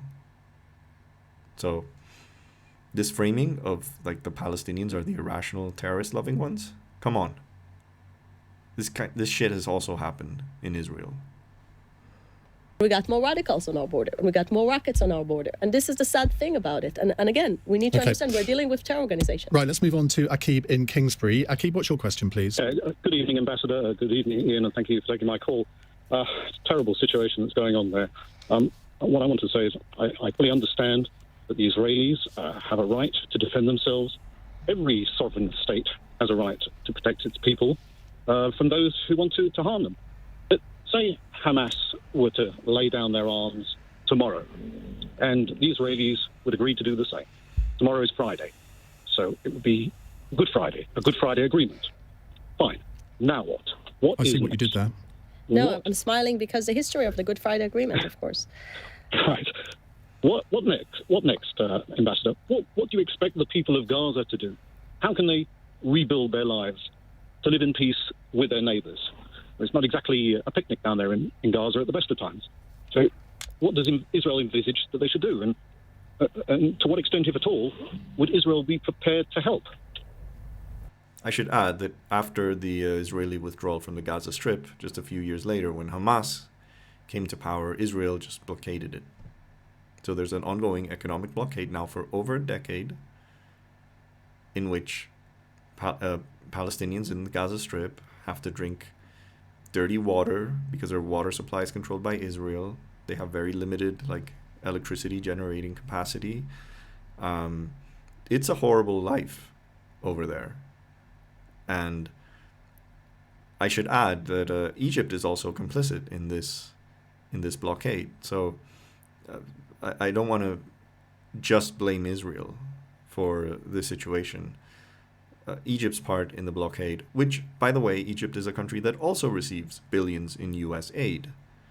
And the excuse that they give is to prevent Palestinian Islamic militancy from crossing into the border, into Egypt. So this is all kind of part of the same broader regional security narrative that is pushed by the U.S. Because ultimately it's the U.S. who's the main benefactor of the Palestinians' neighbors. So, what's the name of? Akib. Akib. Thank you very much for this question. When Israel made the withdrawal from the Gaza Strip in 2005, everyone said Gaza will become a Middle East Singapore. They all wanted to adopt the Singapore model, and they thought it will be a wonderful place for tourism next to the seashore, and it will flourish, and everything will be great. But the sad news are that no matter how much money the international community is investing in Gaza, and it's investing in order to help the Gazan people, as long as we have this radical regime of Hamas, who has horrible ideology. It's not like they're shooting and firing just to reach some political solutions. Well, they were democratically elected initially, weren't they? We do have to remember that. In 2006. Yeah. They were elected. And I'm afraid, again, if they will stop firing, I'm sure we will stop firing, but they need to make sure that they will stop firing, not, just for now. But isn't also, surely also part. So that's the game, which I mentioned earlier. It's not enough to just stop firing. You have to give a credible commitment that you're going to stop firing. But there's never any mention of how long before this becomes credible. So that makes me think that this is not serious. And in a way, I think that Hamas is sort of right to assume that Israel is just never going to really commit, no matter what you do. There's always going to be a shifting of the goalpost. Part of the problem is the fact that Gaza is effectively under siege. Israel controls the borders, it controls electricity. I read today that the electricity supply to Gaza is almost running out. They've got 5 I can't remember what the word is, generators, let's call it that, and only one of them is working at the moment. The water supply is controlled by Israel.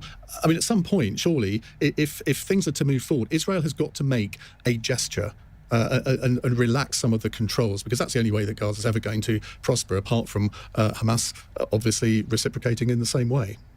Again, this is not about economic solutions. Economic solutions can always be found when the Gazan people would like to live peacefully with us. Are you kidding me that this has nothing to do with economics? How insane is that comment? Of course it has to do with economics. When you blockade someone for over a decade, they're going to be desperate. They're going to be poor. There's going to be huge levels of youth unemployment. What does youth unemployment drive? Radicalism. That's why they vote for Hamas. So how is Israel not contributing to this? We know for a fact that sanctions and blockades don't work not just here, but in general anywhere. They don't work in kind of changing people's mentality.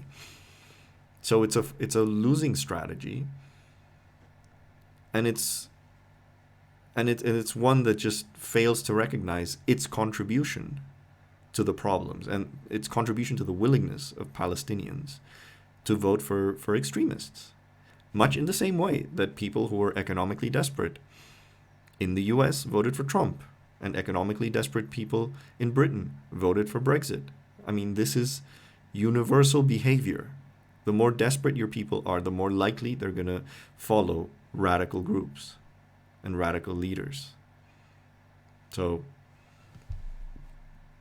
But at the moment, this is not the reality on the ground. The reality on the ground is the fact that Gaza is a place that is launching rockets daily basis, 10 times a day on Israeli cities. Think about London, Liverpool, Birmingham, Manchester, all the big cities of Britain being under fire. Would you be imagining of thinking how to help this terror organization, or would you think how to stop firing in order to make your people live in peace? This is the reality. Well, let's move on to the next question. Thank you for that, because it's kind of related to this. Larry is in Southport. Larry, what would you like to ask? If, Scotland and Wales was suddenly firing rockets into English cities, I would, first and foremost, have some degree of reflection on why they're doing it. People just don't wake up one day and start firing rockets, but that's how they want to frame it. Good evening, Ambassador. First of all, I'd like to offer you my sympathy and the Israeli people my sympathy for the terrible reign of terror that's been rained down on you with the Hamas terrorist rockets. My question, Ambassador, is this. Do you believe that the only way to deal with this, to stop this reoccurrence year in, year out, is actually to go into Gaza, to invade Gaza and to take Hamas out, to destroy all their capability for firing rockets, their factories, everything? And maybe then a new democratic government will come in Gaza and improve a lot of the Gazan people. So, Ambassador, do you think that's the only way to deal with this for once and for all? See, I would agree with this. I would say, yeah, if you really want to get rid of Hamas, that's what you have to do. But that's exactly what they're not doing, because they want this to continue. That is the game. Understand what the game is. Go into Gaza. Dear Larry, as a person who's now representing the diplomatic part of Israel and not the military, I mean, if you would have been spoken maybe to our chief of staff in the army, he would have told you what's the best way to do it. I don't sit in the cabinet. All I can tell you is what our goals. Our goals are to bring peace and quiet. This is the decision makers at the moment, the Israeli government, who should make the decision what's the best way to do it. As far as I know, what you were suggesting is not on the table. What we want to do is to target, as I said, Hamas, all the places where those rockets being launched from, and to destroy all Hamas capabilities in order to prevent future attacks on Israel. But that's been tried before and it hasn't worked, hasn't it? All I can tell you is 7 years of peace and quiet is a lot. Well, you still... Oh, so there is peace now. Wow. How, we're just on a roll with contradictions. What happened in those 7 years of peace? What was in Israel's contribution to furthering the peace process? A, building more settlements. B, refusing to negotiate with a terrorist organization. And C, changing the goalposts of what you're demanding from the other side. That's really what took place during this period. So don't buy this. You had rockets over those 7 years. You didn't destroy the rocket-making capability in the last round. I can tell you that part of it is the fact that we want to minimize the fact that we don't want to harm civilians. And part of fighting places being controlled by terror organization is the fact many civilians are surrounding those military centers. I sense, and I may be wrong here, but I sense you have a bit of frustration about the fact that you aren't able to express your personal views, and you are here to express the views of the Israeli government, because you are quite, I've been reading about, you're quite hard line, aren't you? I suspect you would have quite liked to answer Larry's question in a more positive way. No. All right, here's the best part of this video. This is how hardline she is. This is a video when she was in government. Obviously, when you're a diplomat, you have to tone down what you say. But here's a video of her speaking to some of her fellow Israeli Arab members of the Knesset. And this is just beyond the pale racism. So the video is not in English, so I apologize for anyone who's just listening and not watching here. This is the part where you should watch, so you can see the subtitles. נביאים של ההיסטוריה היהודית, אתם יודעים את זה? יש שני ספרים שכנראה לא קראו באונסקו. הספר הראשון זה הספר הזה שכולם מכירים אותו. זה התנ"ך שלנו ושלכם, שאתם מאמינים בו, שבספר הזה... חבר הכנסת סעדי, מספיק, אני מבקשת ממך. שמערת המכפלה נקנתה בכסף מלא על ידי אברהם אבינו, ויש עוד ספר שלא קראו באונסקו, ואני ממליצה גם לכם לקרוא אותו, זה ספר חדש. הספר הזה זה ספר של ההיסטוריה של העם הפלסטיני. אתם מכירים את הספר הזה? בואו אני אקריא לכם פרקים נבחרים ממנו. הספר הזה ריק, חבריי, חברי הכנסת. אתם יודעים למה הוא ריק? כי אין לכם מלכים, אין לכם אתרי מורשת, אתם מתלבשים על אתרי המורשת היהודיים ומעתיקים אותם. כשאתם... So, aside from this being like the most rabid case of like racist Zionism, just imagine anyone going up to like other fellow parliamentarians and telling them that they have no history, that like an empty book. Who prints that, by the way? Like, that's insane that this even exists. פרקים נבחרים ממנו. הספר הזה ריק, חבריי, חברי הכנסת. That is insane that is printed somewhere. So, look at this person and then tell me that this is someone that you've decided is appropriate for a diplomatic post in a place like the UK. I mean, she has no place in Parliament. Anyone with these views should not be in Parliament or in the cabinet or in any government anywhere in the world. But this is what Netanyahu has normalized, or rather, this is like what the whole process of Israeli politics and this conflict has resulted. And you can't with a straight face tell me that, blame Palestinians for voting for Hamas when you have people like that in your own government. That's just insane.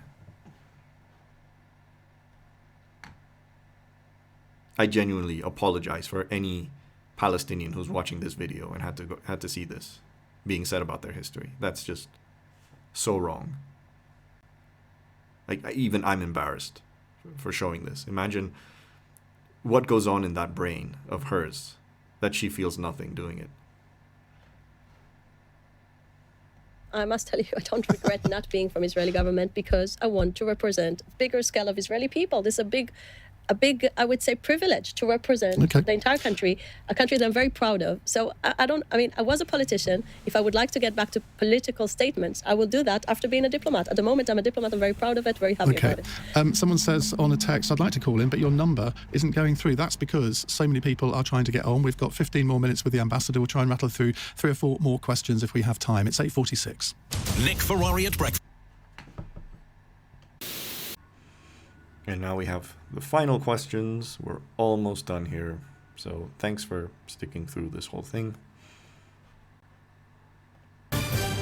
It's 10 to 9. We have time for, I hope, 3 more questions to the ambassador. David is in Victoria. Hello, David. Hello, good evening. I would just like to ask the ambassador, what would she do if she was born Palestinian and lived in Gaza? In other words, if the situation was reversed, what would she be doing? Can she imagine what it's like the other side? Has she any empathy at all?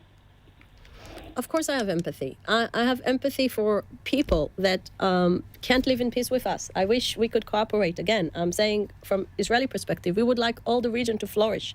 I can tell you that as a woman, I would have probably felt that I don't have equal rights. I'm not living in democracy, and I would have liked to choose different leadership. This is the only thing I can say, because I'm a woman. I want to live in a place that respects my gender equality, like Israel, a real democracy that cares about what I think. This is what I would have felt probably if I was in a place being ruled by a radical terror organization. So even with that really simple question, she just can't answer it. Any expression of sympathy or empathy for the Palestinian side simply does not escape her mouth in any way.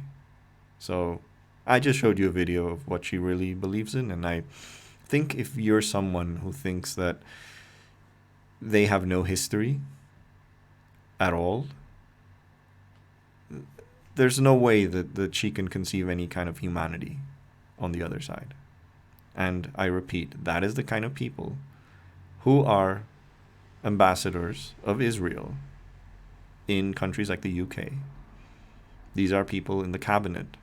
These are people in the Knesset. To say nothing of all the people who are like the ones shouting and screaming, "We will erase your names," under the Temple Mount. So that is what Israeli society is turning into. That is why this is a country that actually had a history of very liberal parties and liberal leaders is now almost entirely right or far right. There's no space for leftist leaders in Israel anymore. And with that, there is like literally no hope of any kind of change in mentality towards this conflict.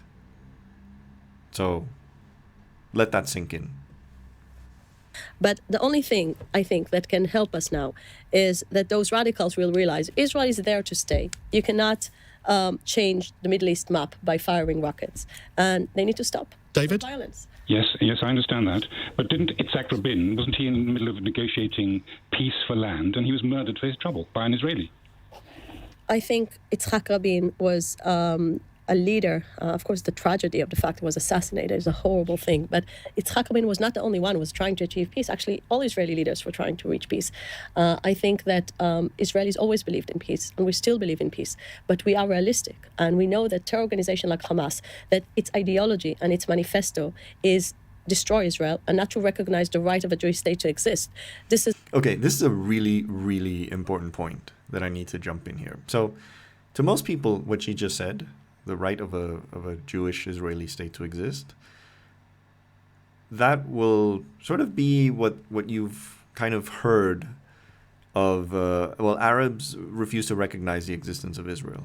But here's another example of how the goalposts change very conveniently, and how Israel always changes what it demands from others.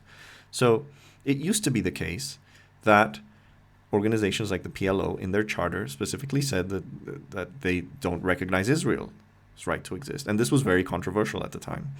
And the PLO finally sort of accepted Israel's right to exist with a few caveats, which I think are probably inappropriate. I mean, first and foremost, I don't think it matters that you accept Israel's right to exist, because Israel exists whether you think it has the right or not. There is no way Israel will not exist tomorrow. And I don't think this is a condition that any other country needs to accept. Like, I don't see the US and Mexico arguing over whether each of them deserves to exist. It's insane. It doesn't matter. If Mexico tomorrow did not recognize the US's right to exist, do you think that would change anything? Of course not. So, but let's start from the premise that, okay, we will not move forward until this right is accepted. And they did. The PLO eventually did. And what happened later? They changed it from the right to Israel to exist to the right of Israel to exist as a Jewish state. And here we have, this was when when Ehud Olmert was the prime minister. This was when this narrative started changing. Olmert to demand the Palestinian Authority accept Israel as Jewish state. So now you've changed it. Very subtly, but very importantly. Why is this important? Because if Palestine accepts Israel as a Jewish state, you're kind of implicitly giving away that right of return, which, as a condition for peace, which I should add, the right of return is your legal right under international law. And here's a speech that Netanyahu gave in Congress, in U.S. Congress, 2011. President Abbas must do what I have done. I stood before my people and I told you it wasn't easy for me. And I said, I will accept a Palestinian state. Yeah, that's easy for you to say because there's no expectation of Israelis moving voluntarily to Palestine. It is time for President Abbas to stand before his people and say, I will accept a Jewish state. Those 6 words will change history. They will make clear to the Palestinians that this conflict must come to an end, that they are not building a state to continue the conflict with Israel, but to end it. So that's the game that's being played. And when you see this in, like, even, I've been mostly quoting newspapers or this interview that's being given, but you see this even in, like, more serious publications. Like, this is an article in Foreign Affairs, a respectful journal, which basically argues, like, the problem is Palestinian rejectionism. And consider, for example, the Palestinian refusal to negotiate with Israel over the past year as a result, they say, of continued settlement construction in Jerusalem and beyond the 1967 lines. This is a dubious claim, given that the Palestinians have never made halting construction a precondition before. Does that matter? It's still illegal. It doesn't matter if it's a precondition, if it wasn't a precondition at some point. And when Israel did freeze settlement building for 10 months in 2009-10, the Palestinians still refused to talk, only agreeing to do so at the last moment, and even then only to prevent a crisis in their relations with the U.S. And then you read what actually did happen. Palestinian officials have rejected Israeli Prime Minister Benjamin Netanyahu's offer to renew a partial freeze on settlement building if Palestinians recognize Israel as a Jewish state. See where this is going? Like, you shift the goalpost so that you don't move forward. And you offer no concessions at all on your side. And just make it more and more unacceptable because you're still building settlements. That's the game. I cannot, like, if there's one takeaway from this video, is to see what the game is. And I don't think I can describe it more clearly. It's not kind of thing that you can have political solutions with, but you can have understanding that Israel is there to stay, so it doesn't worthwhile to keep on firing. David, thank you. Let's move on to Erin in Scarborough. Erin, what would you like to ask? Oh, good evening.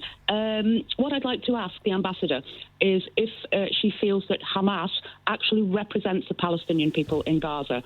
Do the Palestinian people actually feel that Hamas represents them, or are they coerced, manipulated, rather like the IRA in Northern Ireland, and there's a lot of fear around that? Are they representative? That's an excellent question, because I'm sure many people ask that. So I can tell you, first of all, they were elected. It's not like they took control. They were elected in elections.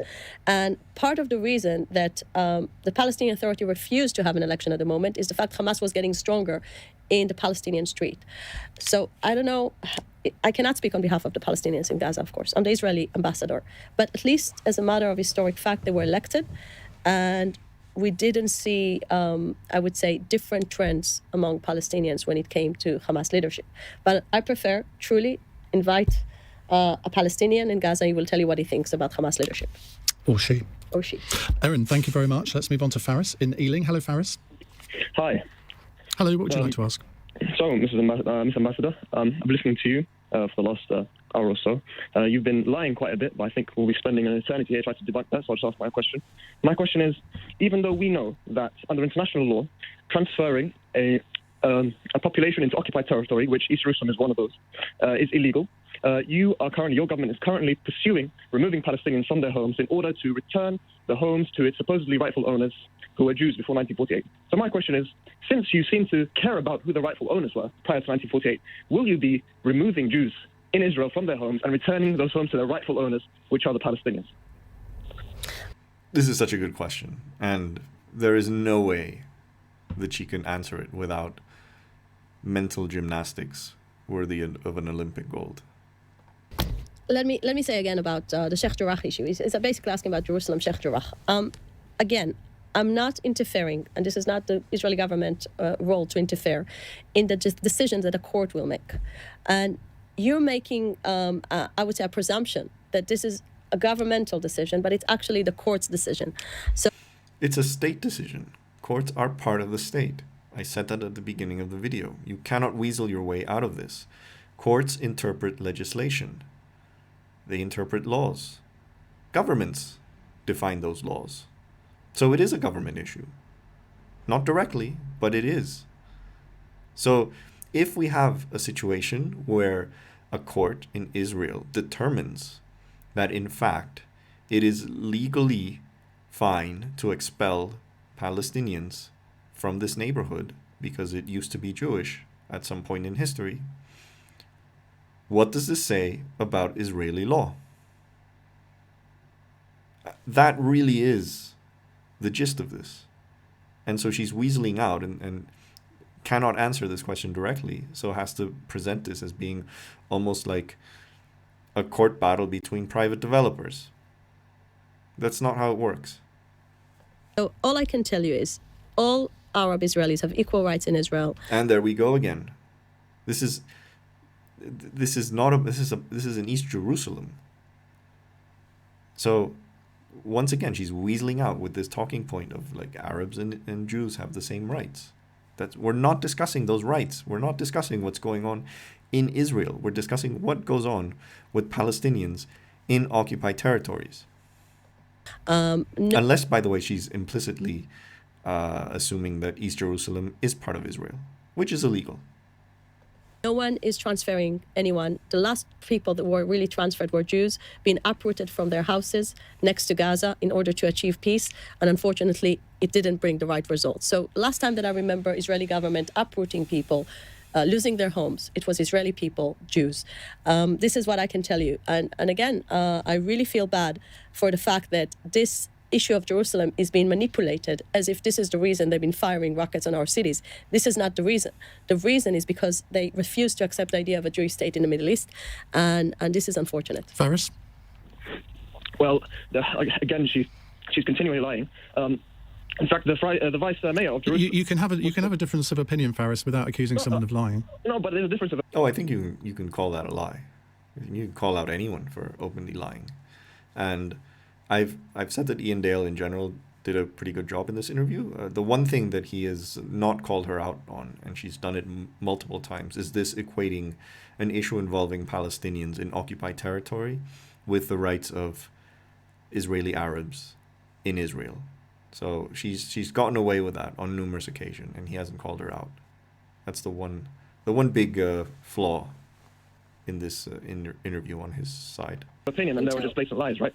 And so it is part of the mayor of vice mayor of Jerusalem actually admitted that it was part of a wider strategy to remove as many Palestinians as possible to entrench the Jewish presence in Jerusalem. And also with regards to the Gaza issue, now we all know that was a pragmatic choice, and it's a very nuanced issue. But again, she's taken a reductionist view in order to promote her ideas. But you didn't answer my question. So I spoke about Israel. My question was specifically about the homes of the Palestinians before 1948. The rightful owners of these homes are the Palestinians. Will you be removing Jews from these homes? Will your courts be removing Jews? You've set a precedent. You're setting a precedent now, which is that the homes should return to the rightful owners. Is Israel going to be returning the homes of the Palestinians to the Palestinians and removing the Jews that live there right now? If I was a judge, you could have asked me that. I'm an ambassador. I can tell you about what's the policy. This is a legal question. It's based on evidence. It's not based on ideology or government decision. So you need to be a judge. You need to have the evidence. I'm a jurist. So are you really saying that there's no political influence at all, or no political decisions on settlements, on people being removed from their homes? No politics at all? I'm saying again, there were many political decisions about uprooting Jews from their homes in order to achieve peace, as it happened in 2005. And in the history, when Menachem Begin signed the peace agreement with Egypt, also Jews were uprooted from their houses. This is what I can remember. But having Jews, being... this is something that's important to say. This is among policy of all Israeli governments. Jews are not being called settlers. They're indigents. This is a land, Judea and Samaria, that Jews belonged for 4,000 years. And history proves the fact that we always have connection. I mean, that's not what the UN says, of course, is it? Well, this is a legal debate about international... It's not a debate. There's been resolutions on this. It's not... That's also a phrasing that you always hear, like, this is in dispute, or there is a debate. No, there's no debate whatsoever on this.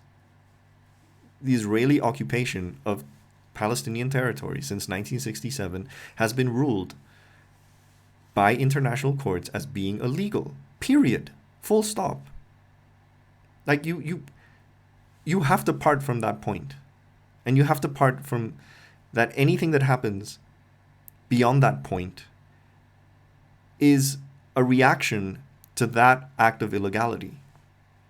And that's when you realize that the people who really have a right to self-defense is Palestinians, who have been under an illegal occupation now since 1967.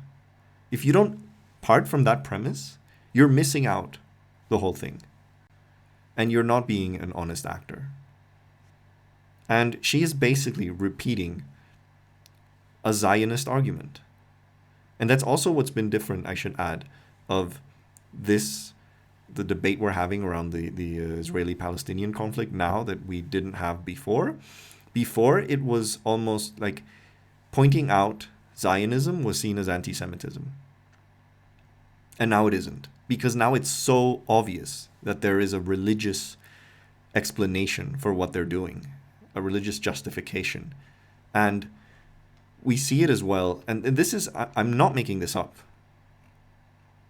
And this is from that same speech that Netanyahu made.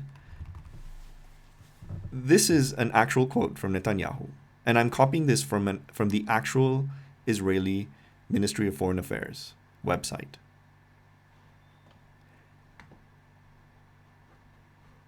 I recognize that in a genuine peace, we will be required to give up parts of the Jewish homeland. In Judea and Samaria, the Jewish people are not foreign occupiers. We are not the British in India. We are not the Belgians in Congo. This is the land of our forefathers, the land of Israel, to which Abraham brought the idea of one God, where David set out to confront Goliath, and where Isaiah saw a vision of eternal peace. No distortion of history can deny the 4,000-year-old bond between the Jewish people and the Jewish land. That, ladies and gentlemen, is a Zionist argument. So we now have a Zionist discourse and Zionist justification for the occupation coming from the very prime minister and repeated live on air by a representative of the Israeli government, an ambassador. So to deny that this is like there is a religion, a religious justification for this is absolutely absurd when you hear it from her mouth. But I think no one denies 4,000 years of history. We were just having this chat about how Israel is full of Jewish history through its archaeology and rocks. So okay, let's just get... So that's it, like rocks. We have the right to oppress you, to kill your children, to deny you basic services, to blockade your economy, to deny you voting in your own elections, to implicitly label you as terrorists or terrorist enablers, of evicting you from your homes, of doing all these things because rocks. Rocks. You can't make this up. You can't be joking. If you've watched this video up until now and you still buy into this fucking bullshit, I don't have words to describe what's wrong with you, both intellectually and morally. I really don't. It's unbelievable that someone could listen to this propaganda and think that it's not so corrupted by lies and the twisting of history and the twisting of truth. It's insane. All of this because of rocks. Final call from Abbas in Redbridge. Abbas, what would you like to say? So firstly, I'd just like to say I am incredibly shocked at just how ill-informed the ambassador of Israel is. I'd just like to read you a little quote from Noam Chomsky. You take my water, burn my olive trees, destroy my house, take my job, steal my land, imprison my father, kill my mother, bombard my country, starve us all, humiliate us, all but us. But I am to blame because I shot a rocket back. That just about sums it up.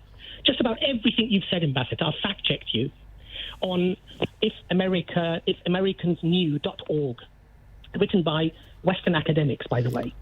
And just about everything you have said. Abbas, we need to get to your question because we've nearly run out of time. I will do. Has the ambassador looked at the map of Israeli territories and Palestinian territories since 1947? Because if you were to do that, what you would find is an absolute land grab. 95% of the Palestinian lands are gone. So her speech, which sounds very much like a nice... Abbas, I need your question, otherwise we're going to have to finish. Okay, I'll complete it. Sorry, Ian, I'm rather upset about this. Is the United Nations wrong? Is Amnesty International wrong? Is human rights wrong? Is B'Tselem wrong when they all condemn Israel for illegally occupying Palestinian land? Ambassador? Okay, so many times when we're speaking about international law, and I'm saying that as a jurist, we have the legitimacy to claim that we think that Israel is working according to international law, and there are many famous jurists that can support that. And all I can say... Ignoring hundreds of UN resolutions, I mean, how does that fit in? Again, our duty is to say the truth, the historic truth. Jews always belong to the state of Israel. There are two different issues. One, what is the future political solution between Israelis and Palestinians? And one, does Jews have historic connection to the land of Israel? And the answer is yes. For so do Palestinians. Years. We don't deny their rights. We don't deny the fact that they live in the land. And we never offered any idea of having Palestinian free zone, just like many times the Palestinians offered that certain areas should be free of Jews. We never offered that. So actually, my approach was always coexistence. We need to learn to live together and build together our economy in order the whole region to flourish. Now, 6 years ago, I hosted an hour between your predecessor, Mark Reg. And that was the end. And I don't have much to add other than what I've already said. I think that if you have seen this video, you've seen this narrative, and you look at the facts on the ground, you read a bit of history, you'll realize that this is just propaganda. There's nothing substantive behind it.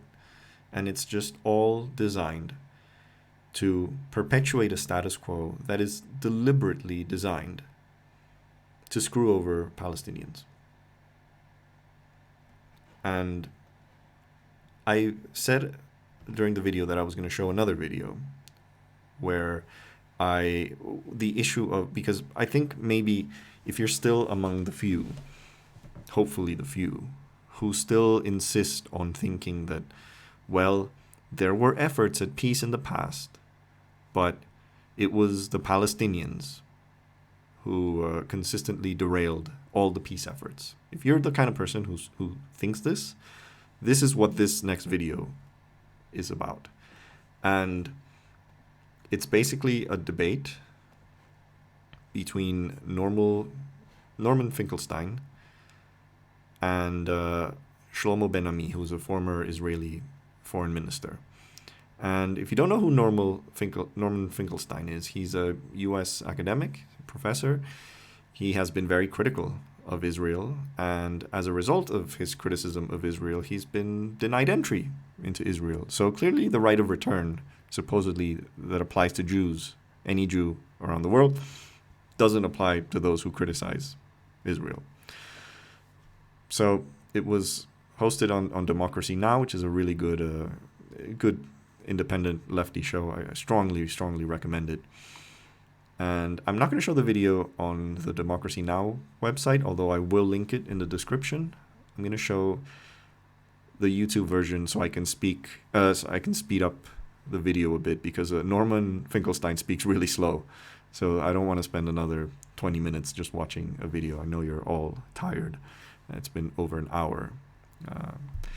So the quality is not that great. I recommend, if you want to hear the whole debate, you watch the video from the original link at the Democracy Now! Website, which is of much better quality. But anyway, here goes. As we continue today with the debate between Professor Norman Finkelstein and former Israeli Foreign Minister Shlomo Ben-Ami.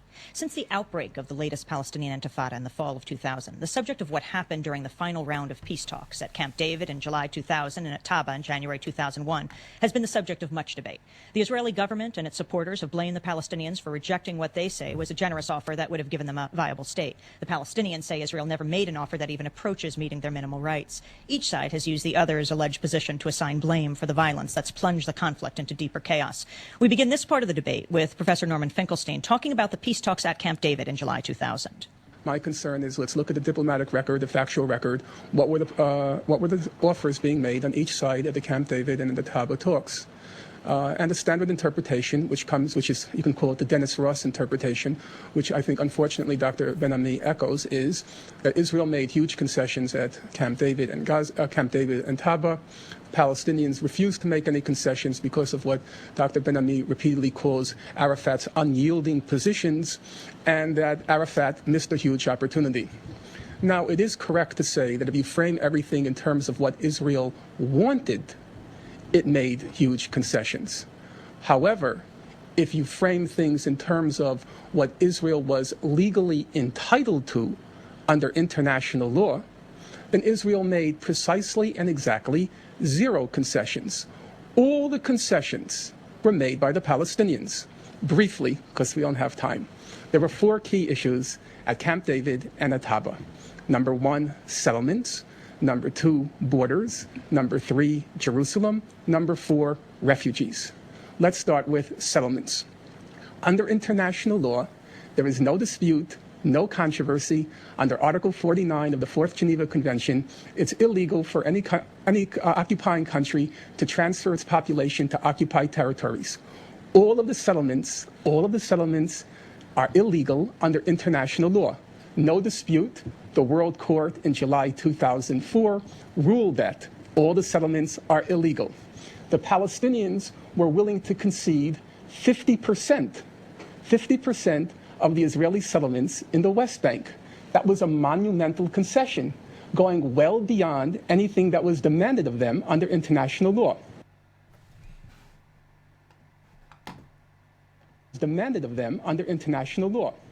Borders.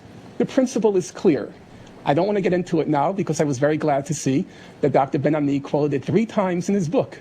It's inadmissible to acquire territory by war. Under international law, Israel had to withdraw from all of the West Bank and all of Gaza. As the World Court put it in July 2004, those are, quote, occupied Palestinian territories. Now, however you want to argue over percentages, there is no question, and I know Dr. Ben-Ami won't dispute it, the Palestinians were willing to make concessions on the borders. What percentage? There's differences, but there's no question they were willing to make concessions. Jerusalem. Jerusalem's an interesting case, because if you read Dr. Ben-Ami or the standard mainstream accounts in the United States, everyone talks about the huge concessions that Barak was willing to make on Jerusalem. But under international law, Israel has not one atom of sovereignty over any of Jerusalem. Read the World Court decision. The World Court decision said Jerusalem is occupied Palestinian territory. Now, the Palestinians were willing, the exact lines I'm not going to get into now. They are complicated. But I'm sure Dr. Ben-Ami will not dispute they were willing to divide Jerusalem roughly in half, the Jewish side to Israel, the Arab side to the Palestinians. And number 4, refugees. On the question of refugees, it's not a dispute under international law. Remarkably, even fairly conservative human rights organizations like Amnesty International, Human Rights Watch, in 2000 during the Camp David talks, they issued statements on the question of the right of return.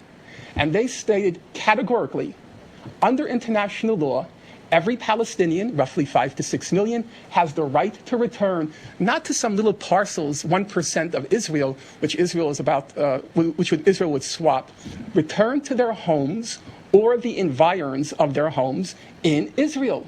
That's the law. Now, Dr. Ben-Ami will surely agree that the Palestinians were not demanding and never demanded the full return of 6 million refugees. He gives a figure of 400,000 to 800,000. In fact, I'm not going to get into the numbers because it's very hard to pin it down. Other authors have given figures of the tens of thousands to 200,000 refugees returning. That's well short of 6 million. On every single issue, all the concessions came from the Palestinians. The problem is everyone, including Dr. Ben-Ami in his book, he begins with what Israel wants and how much of it wants it's willing to give up. But that's not the relevant framework. The only relevant framework is, under international law, what you're entitled to. And when you use that framework, it's a very, very different picture. If you can bear to make this response brief, yes. Dr. Shlomo Ben-Ami. Okay, in the last third part of the book, as Dr. Finkelstein says, there is the diplomat, and this same diplomat still behaves in a way as a historian when he says in this book that Camp David was not the missed opportunity for the Palestinians, and if I were a Palestinian, I would have rejected Camp David as well. This is something. There you go. From the mouth of a former Israeli foreign minister. He would not have accepted the Camp David agreements if he was Palestinian. What more do you want from an actual authority, someone who was actually there negotiating, to say that this was unacceptable? Are you now going to continue repeating this lie that it's been the Palestinians who have been consistently rejecting every single peace proposal that Israel has thrown its way? Peace proposals that offer no concessions whatsoever and go far beyond what is allowed by international law.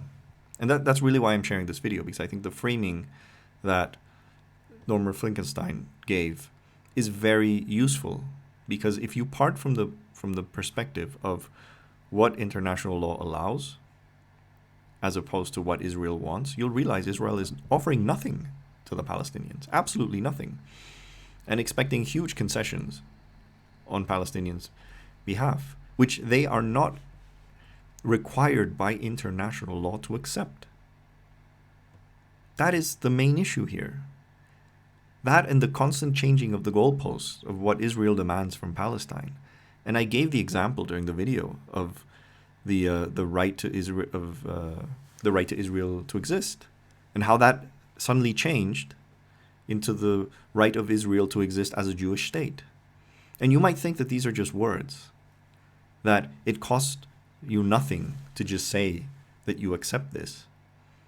In fact, that it might even be anti-Semitic to deny Israel's right to exist as a Jewish state. But this carries legal implications. This essentially forces you to resign your right of return. So these things matter. And if you just take a very superficial reading of this conflict and the issues here, it's very easy for this propaganda to make you think that this is all Hamas's fault for firing rockets, when it's clearly not the case. And, I mean, this video is not meant for people who are ideologically compelled to always defend Israel. I think you're lost, and I think you're morally bankrupt. Because if there are Israeli Jews who oppose their government, what they do, then you can as well. Okay? You're not more tribal than an actual Israeli Jew. And there are plenty who oppose what their government does. And there are plenty who oppose the occupation. Rather, this video, and obviously this video is not meant for leftists who already wholeheartedly sympathize with the Palestinian cause. And in the past, I have also objected to some of the language used, or some of, I would say, the extremism also on a lot of leftists, which does border into anti-Semitism sometimes. Let's be honest about it. But no, this video really is meant for people who might superficially sympathize with the Palestinian cause, but in practice don't really. Liberal centrists who have their bookshelf full of Mandela biographies, and yet are kind of, by their silence, are tacitly supporting the very things that Mandela fought against. It's really that kind of person who I'm directing this video to. And I hope that after seeing this video, you see the evidence, and you accept that you cannot look at a map like this and think this is an acceptable condition for any society that deserves self-determination, to live under this. And I hope you're wise enough to look through all the bullshit in the propaganda that we heard for an hour from the Israeli ambassador, some of which was factually incorrect, outright lying, and outright distorting of truth. If you don't see past that, and you still want to frame this as, well, Hamas should stop firing its rockets first, then I don't know what else to say. I mean, you're no better, really, than the right-wingers who will unconditionally support Israel. Because you're doing the same thing. You're tacitly supporting the most oppressive situation any society on earth currently is undergoing. And if you don't stand for Palestinians because of that, what do you stand for? There is nothing worse than this. Nothing worse on earth right now. At least on like a generational level. Because this is not a recent incident. This has been going on now for decades. And all the more considering this is done by a society that considers itself democratic, and therefore should be held by much higher standards. Because, yes, we have evidence of brutality elsewhere. We have, for example, the Saudi bombing of Yemen and starving of Yemen. But guess what? Saudi Arabia does not call itself a democracy. It's an authoritarian monarchy. Is that the standard that you want? Is that the baseline that you want to like start condemning? You got to be kidding me. And that's why it's so important to call this out.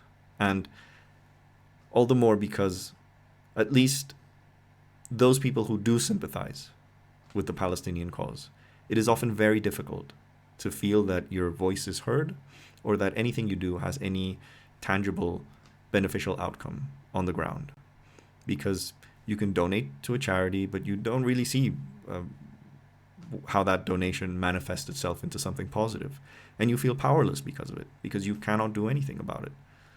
But you can do something. You can challenge this narrative. That is the single most important that anyone watching this video can do. You can challenge this narrative wherever you hear it. Whenever you hear someone start with, well, Hamas started it. Give them the arguments that I just gave in this video. Anyone who says, well, it's the Palestinians who've been rejecting the peace efforts. Frame it in the narrative that Norman Finkelstein just did. Don't be silent. Because if you're silent on this issue, you are complicit in it. I hate to say it. You are. This is not an issue where there's like a center ground. Okay? We're way past that. And in fact, I would argue that there never really was. At least not like after the 60s or 70s. There was once a point where Israel, I think, did face an existential threat from its neighbors. It doesn't anymore. So to those people, I just say, if you don't stand for this, what do you stand for? I'd really love to know. And on that note, if you saw through this whole video, thank you very much. This is the longest video that I've done, and I'll probably make some more long-form videos on important issues. If you only saw a part of it, thanks anyway. And if you liked it, please like, please share, please subscribe. It's a new channel. I appreciate all new subscribers. And most importantly, I hope this video gave you the arguments that you can use against those who are trying to whitewash what is the most brutal occupation on this planet, and whitewash a peace process that really depends on one side wanting peace. And contrary to the dozens of times that the Israeli ambassador claimed that she stands for peace, that Israel stands for peace, the evidence is that it's not. It doesn't. So, again, thanks for watching. I hope it was useful.